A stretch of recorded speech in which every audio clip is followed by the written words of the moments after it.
college student returned to her hometown and vanished without a trace.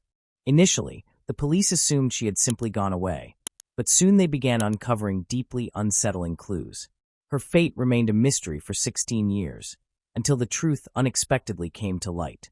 Rebecca Gould was born on April 28, 1982, in the small town of Melbourne, Arkansas. She had 3 sisters, and shortly after the youngest was born, their parents divorced. Rebecca lived primarily with her mother, but continued to spend time with her father. While the separation was initially difficult for the siblings, it ultimately brought them even closer together. The sisters spent a great deal of time together, always watching out for one another. After graduating from high school, Rebecca enrolled at Northwest Arkansas Community College and moved to Fayetteville. One of her sisters was already attending the same college, allowing them to see each other almost daily.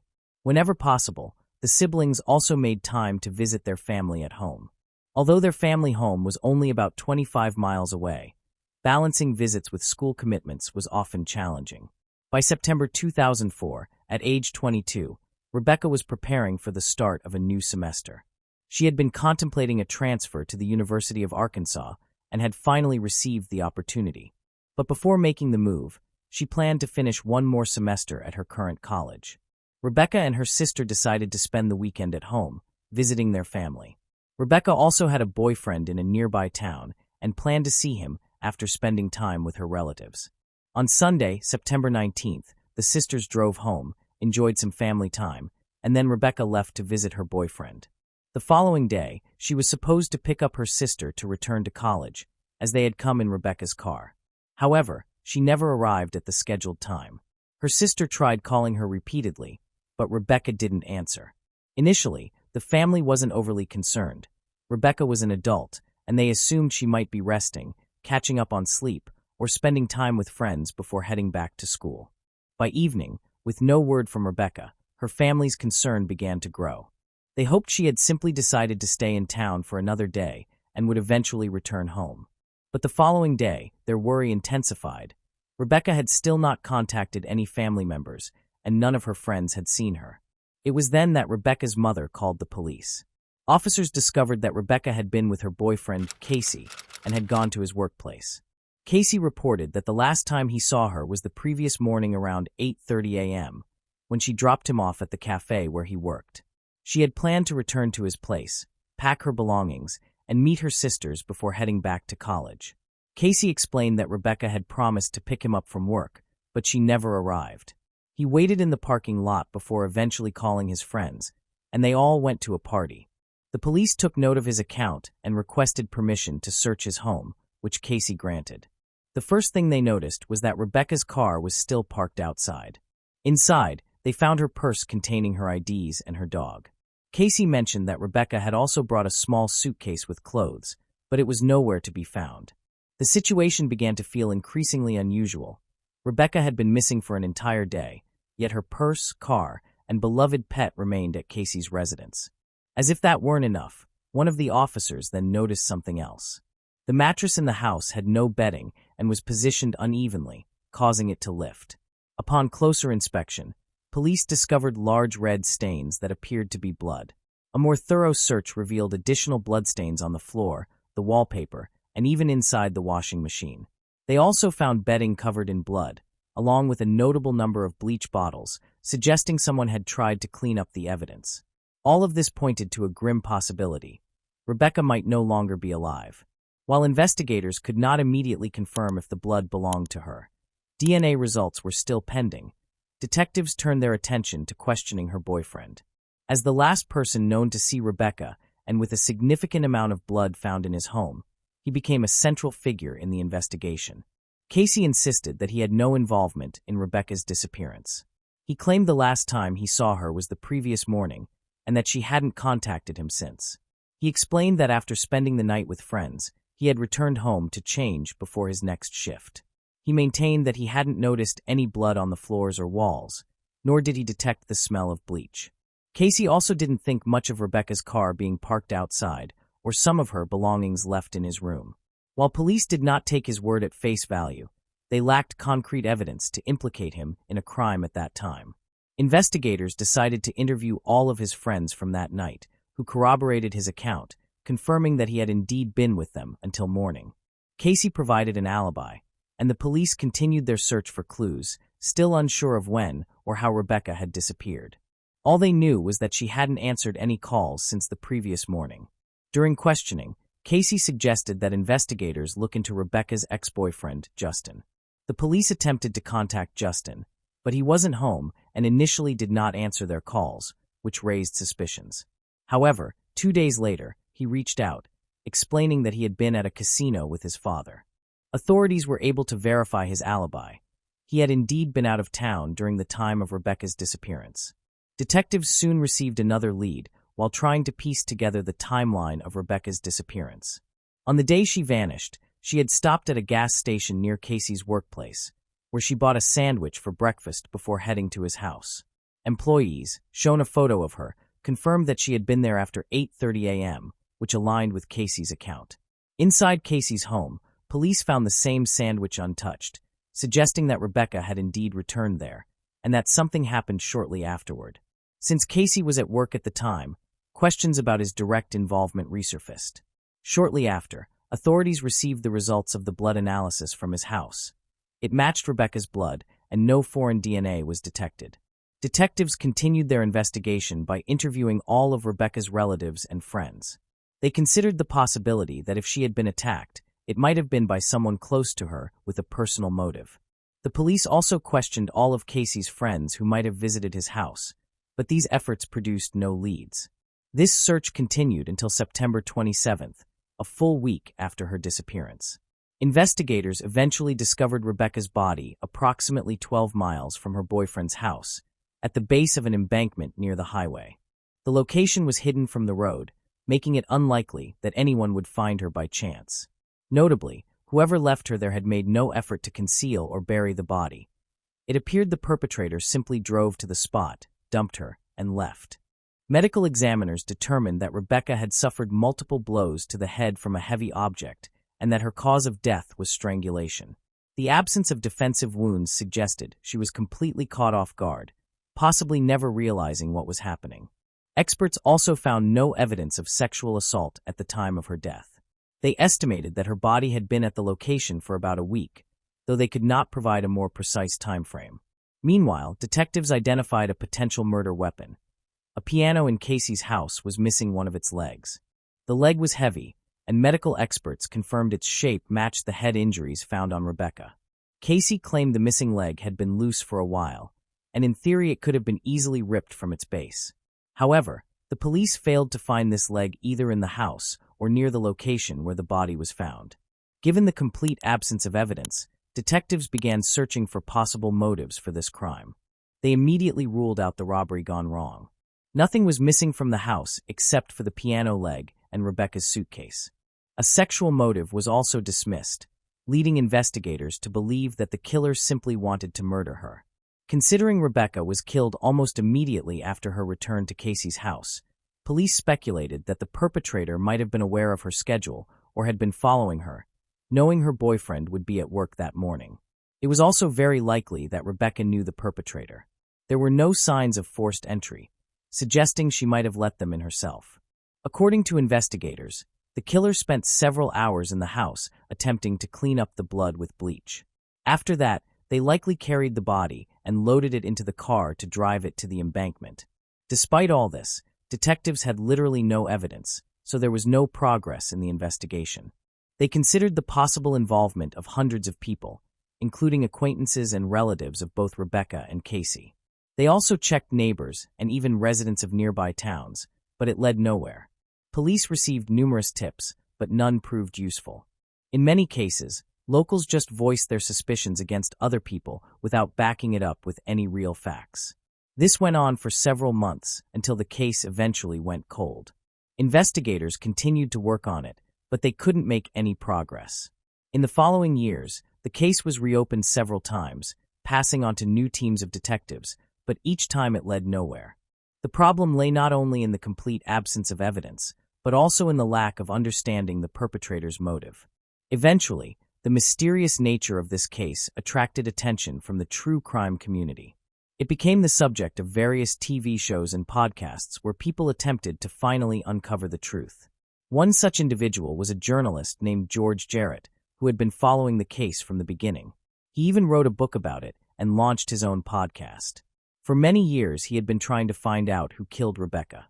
One day, he met Jennifer Buck Holt, a former counterintelligence officer in the U.S. Army who was also interested in the case. They decided to join forces and created a Facebook group where they shared their thoughts on the investigation. Discussing it with subscribers in the first few months, they started noticing a subscriber named William Miller, who caught their attention for two reasons. The first was that he lived in the Philippines. His interest in an unsolved crime in a small American town from the other side of the world seemed strange.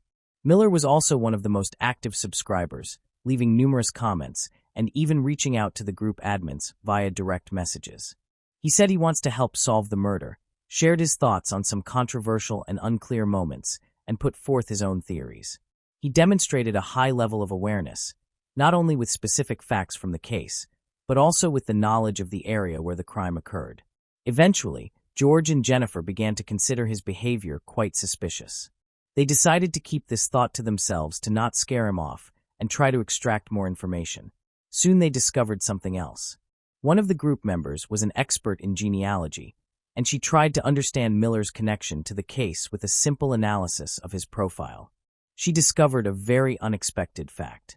Miller turned out to be Cassie's cousin. After this revelation, George and Jennifer decided to contact the detectives on Rebecca's case and share their concerns about his activity. Police reviewed the case files and realized that Miller's name had been there from the beginning. It turned out he had visited the town around the time of the murder in 2004. Miller was already questioned, saying he came from Texas to help another relative. He mentioned visiting KC twice, 2 days before Rebecca's disappearance, and the next day, the second time he didn't even enter the house. Rebecca spotted him through the window and informed Casey that someone was standing there. He went outside, spoke with his cousin for about 15 minutes, and Miller left. Back then, he didn't raise any suspicions, but now detectives were taking a keen interest in him. Digging deeper, they found out that Miller had been a suspect in several cases in 2002. He faced charges of assaulting a minor and later for attacking his ex-wife after breaking into her home. However, he didn't face any punishment in either of these cases. Later, he moved to the Philippines, got married, had kids, and works on offshore oil rigs. Police wanted to talk to him again, but without him being in the U.S., it was practically impossible. They also couldn't contact him, so they had to wait for him to return home. This happened only in 2020. Customs informed detectives that Miller came back to the U.S. and returned to Oregon, where his mother lived. Detectives called her, but she claimed not to have seen her son for a long time, even though they knew he was in town. Realizing she was lying, detectives decided to go there and bring him in for questioning. Considering there was no evidence against him, the police needed a plan. If Miller had any connection to the murder, they desperately needed to obtain his confession. So the detectives decided to play it smart.